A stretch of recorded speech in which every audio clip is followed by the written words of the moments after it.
what's up? So we're at the Toyota Beyond Zero event today, and you even guessed it by its name here, this is a carbon neutrality event, so it's all about being sustainable and being kinder to the environment. There's a few cool things here like this GR Prius that looks really wild, but we're here to learn about carbon neutrality and what Toyota is doing. In terms of that, this video is going to be a bit like a school field trip, a bit more educational, so let's first have a look at the biggest thing on display here. So the biggest thing right here is this bus. It's the Toyota Sora fuel cell bus. It may look like an average bus, but it's not. It's the first hydrogen fuel cell bus to get vehicle type approval in Japan. So Sora is spelled S-O-R-A, and it stands for sky, ocean, river and air, which is basically the circulation of water, since this is a hydrogen fuel cell bus. So where are the hydrogen tanks? Well, they are somewhere in the roof, and this bus can hold up to 24 kilograms of hydrogen at 70 megapascals. Range is about 200 kilometers. This bus has an energy capacity of 235 kilowatt hours. Now that is quite an important number, since this bus can do V2L at a rate of 9 kilowatts, so you can supply power in case of an emergency. Another highlight of the bus is, well, you get some human-centric features like these folding seats that come down with the armrest. It is apparently one of the main highlights of the Sora. At its maximum capacity, the Toyota Sora can carry up to 79 passengers. Next up, let's look at something a bit smaller. If the Sora could carry 79 people, this is a smaller Toyota e-pellet bus, and it carries 17 people with the driver included. Now this has had a bit of an incident in the past, but what's really interesting about it is that it does autonomous driving at SAE level 4. Not many vehicles can do that just yet. Now this is electric, has a range of about 200 to 300 kilometers and has a top speed of 80 kilometers an hour. Now what's a bit unique about this bus is that the headlights mimic the eye movements of a human being, so it does a bit of eye contact with pedestrians to avoid collisions. It also looks like it's sleeping when it's charging. So we've gone from 79 people to 17 people to finally this one, which can only carry 2 people at one time. This is called the Toyota C+ Sport. It's a really small electric car, basically an ultra compact electric car, something like the Smart 4.2, but even smaller. Even the numbers on this thing are very small. It only makes 9.2 kilowatts or 12 metric horsepower. Battery is only 9.1 kilowatt hours, which is smaller than some of the PHEV batteries of today. But even with that, this has a range of 150 kilometers. I quite like it. I think it's cute. Tell me what you think. Would you buy something like this in Malaysia? Now let's move on to something a bit more familiar. This is the Hilux, but it is electric. It sure looks production ready, but it is not. It is only a concept. It's only a single cab. It is rear-wheel drive, and it was developed in Thailand.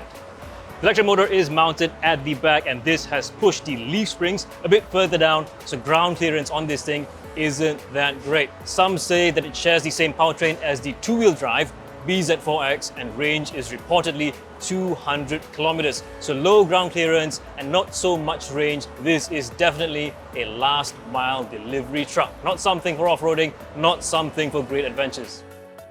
And since Toyota believes in a multi-pathway strategy, there's also a hydrogen fuel cell Hilux right here.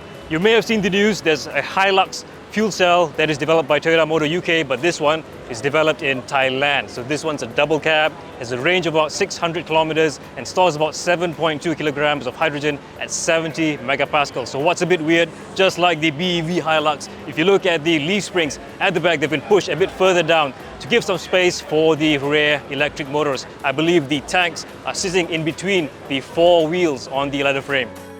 And since we're on the topic of hydrogen, allow me to introduce to you something that's a bit unique. This is the Corolla Cross H2 concept, and it has a 1.6 litre 3-cylinder turbocharged engine. So what it does is that it takes hydrogen gas and it replaces petrol to fuel the internal combustion engine. And this is a similar concept that you can see in the prototype GR Yaris Hydrogen and the prototype GR Corolla Hydrogen. It is certainly unique, but not something entirely new. BMW has done something like this in the past with the BMW H2R and also the 7 Series. Now this, of course, is hydrogen. It needs a tank. So in the boot, there's a big tank that looks like one of those you find in the NGV taxis.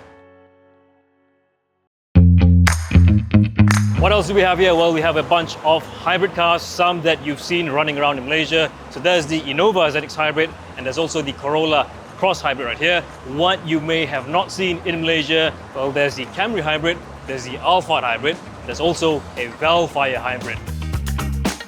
Now this is something that some of you may have been waiting to be launched in Malaysia. It's the BZ4X. We've checked it out before. You can watch that video in the link right here.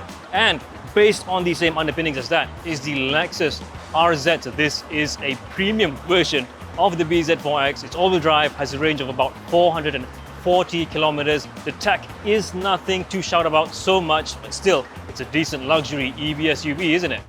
So we've saved the best for the last. This is the latest generation Toyota Prius that has been given some GR treatment. So it is called the Toyota Prius 24-hour Le Mans Centennial GR Edition. So the latest generation Prius has been called the best looking Prius ever, and you know what?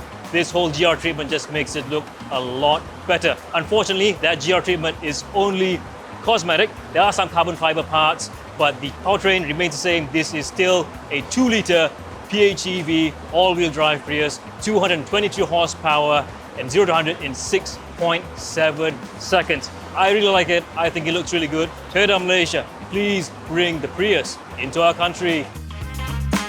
So that's about it at the Toyota Beyond Zero Carbon Neutrality event. We hope you enjoyed that little tour of the multi-pathway strategy from Toyota. And if you did, please give this video a like, share and subscribe to our YouTube channel. Also remember to turn on notifications. If you didn't, please let us know why.